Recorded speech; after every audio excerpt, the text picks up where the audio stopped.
Bismillahirrahmanirrahim. Assalamualaikum warahmatullahi wabarakatuh. Kita masuk ke dalam pertemuan ke-6, yakni metode forward chaining.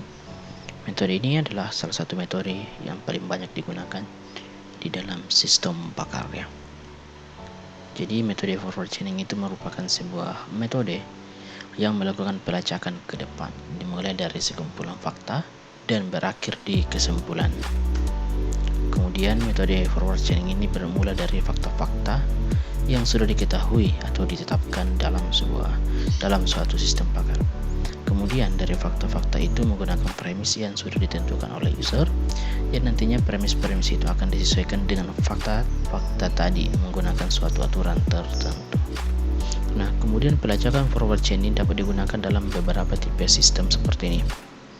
Seperti pelacakannya yang pertama ada satu atau beberapa kondisi yang menggambarkan suatu sistem. Kemudian sistem mencari aturan yang sesuai dengan bagian if ya. Bagian if itu artinya bagian jika pada setiap kondisi.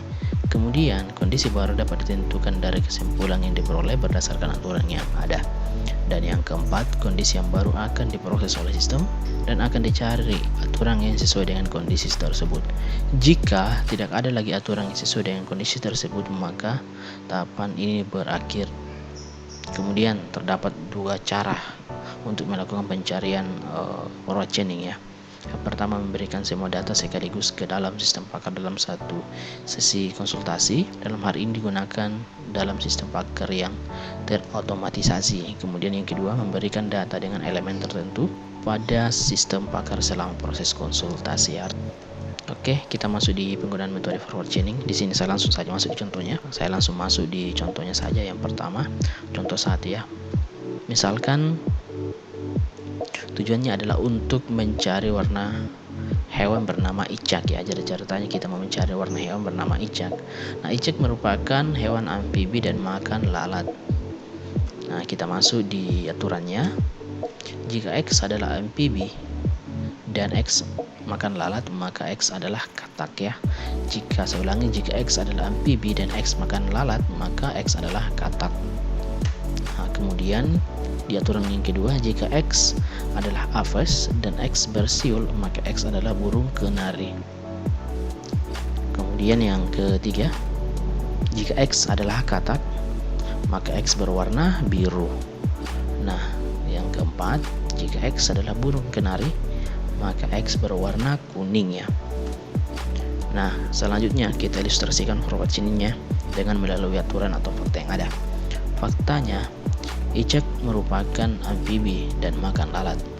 Dengan forward chaining, maka mesin inferensi akan memutuskan bahwa icak berwarna hijau dengan urutannya sebagai berikut. Nah, berdasarkan faktanya tadi kan dari aturan yang kita sudah tulis tadi beberapa item itu.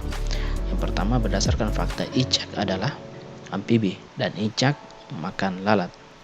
Aturan 1 terpenuhi dengan mengganti icak dengan X ya, maka mesin inferensi akan menyimpulkan bahwa icak adalah katak.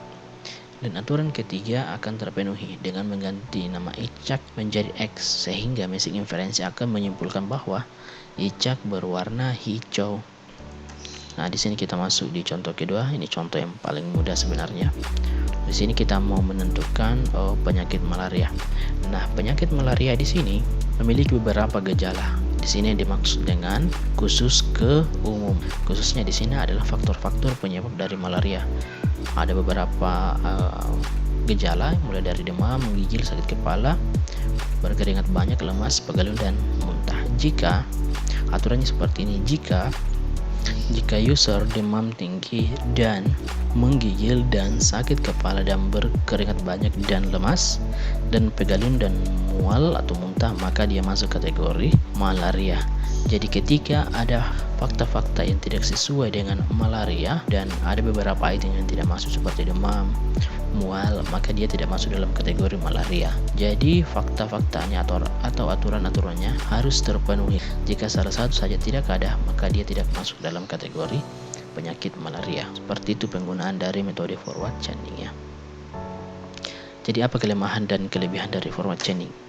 Yang pertama, kelebihan yang pertama itu metode ini akan berjalan dengan baik ketika masalah bermula dari mengumpulkan menyatukan informasi lalu kemudian mencari kesimpulan yang dapat diambil dari informasi tersebut. Kemudian metode ini mampu menyediakan banyak sekali informasi dari jumlah data yang kecil. Kelemahan dari sistem pakar itu seperti tadi contoh penyakit malaria, di mana gejalanya ada beberapa item. Nah, dari beberapa gejala item isi itu, sistem tidak bisa mengenali di mana gejala yang paling besar yang dapat menyebabkan seorang terkena penyakit malaria.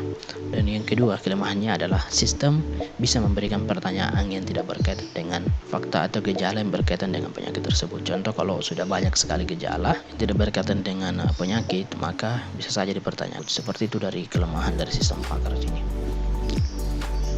Oke, saya kira cukup dulu untuk materi kita kali ini. Kita lanjut di pertemuan selanjutnya.